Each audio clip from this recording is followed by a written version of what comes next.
Okay, in order to crop an image, we're going to just go grab our image here, file, import.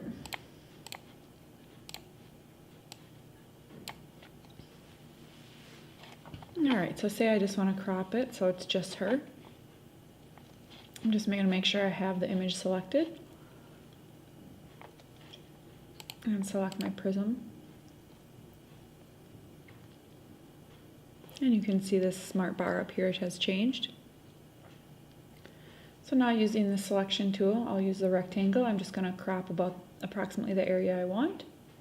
So I think I just want her like that.